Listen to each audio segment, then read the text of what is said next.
Nó cho tự xin đó đấy.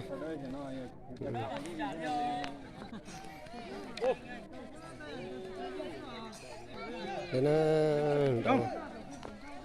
thế nó bây giờ bỏ bây giờ quên đâu bây giờ quên nhớ mãi ha đồ nó sẽ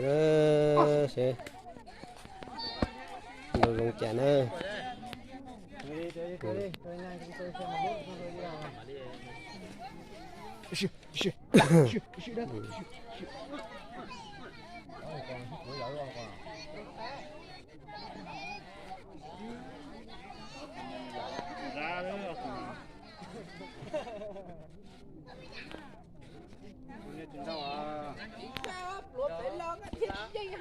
nó có được trẻ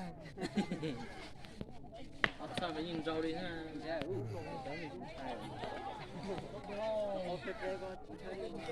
Chai nhiều, tao giờ như nên món này là cá mới chắc ở đây rồi mà là cá trộn lên đấy. ôi. Thì nuôi cũng đi ra ở tập thay bỏ nhà táng nên còn khá nhiều nè. Sẽ nó sẽ dọn đồ chả nữa. Nhậu tiểu.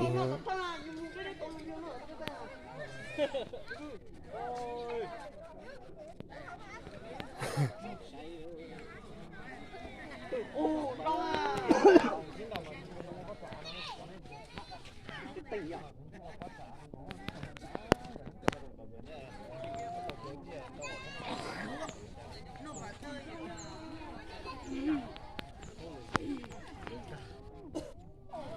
Nó này phải đấy chặt tí đi nè. Nó có khá hay mà.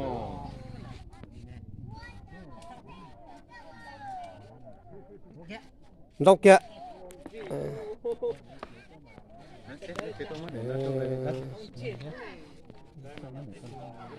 Chín trâu này. Đâu?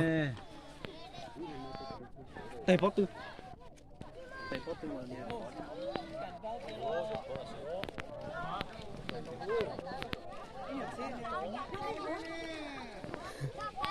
Đây. Đâu kìa.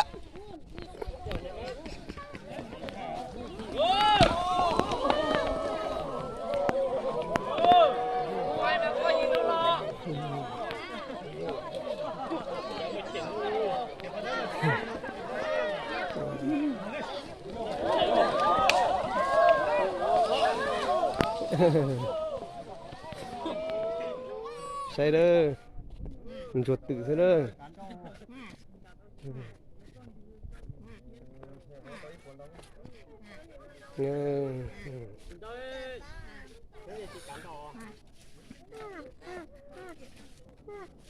Ủa mà cô nhớ là trăm bóng nào đó. Sẽ tự xin đâu hả? Xin nhớ mà. Tắt đi nhé. Tao ngồi tắt toàn tôi để chứng cứu.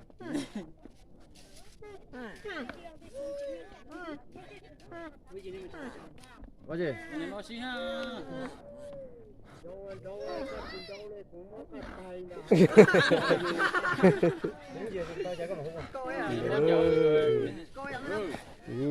Coi nó có hay nó nộp chắc không có chuyện cho mà cái chút chụp chụp thôi từ nó nữa nói cái gì nó tay mình thôi. Dạ.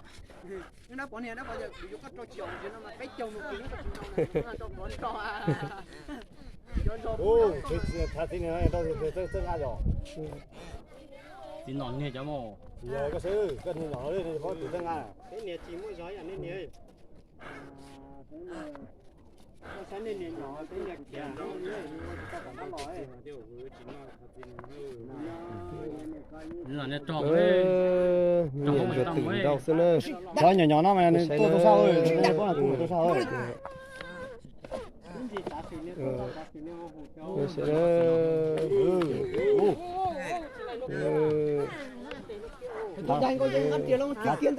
thật thì cũng mình đấy, thật thì cũng phải lo rồi.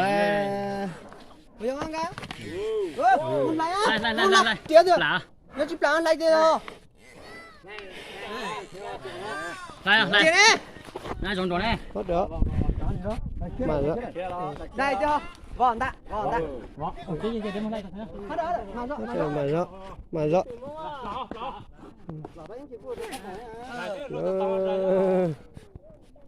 suy thảo chính cho cá thải nữa nên sẽ rau đó tụi tụi em nhau lúc nào đó hai được tiền luôn nên sẽ ở từ này tụi mới cho phơi tụi em cổng mấy sao luôn bây giờ bé xong nữa vì từ mà thằng rau đó có sẽ đâu tao mà lại chỉ dùng một lại chỉ tao khía đi ấy cả lại cả đi tao mình tìm phát từ là tao rồi đúng không à tôi sẽ giờ phân đó chỉ sai cho nó được cả nó có lên sai đi chín trời thật gì nữa nó tôi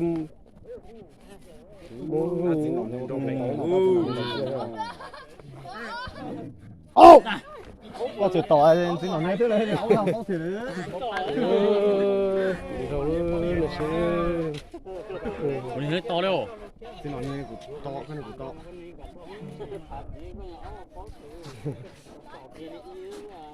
cái món này là vô cháo tụi đừng làm sao đâu tao lia chỉ bàn lại chứ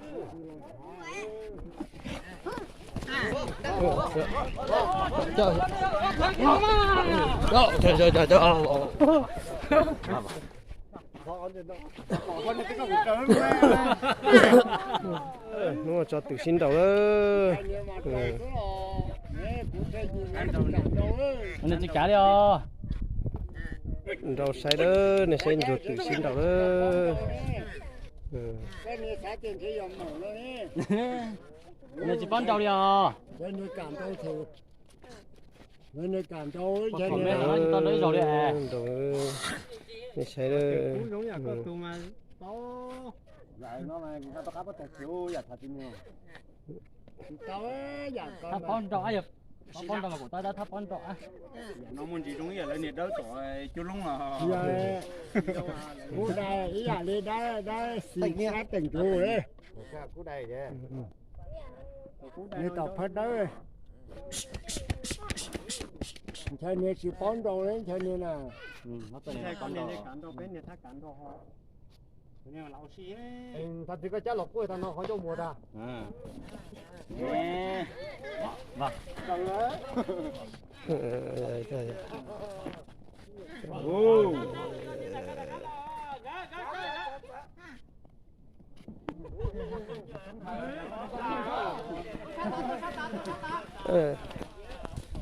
tôi sát tao con tá lo chỉ cả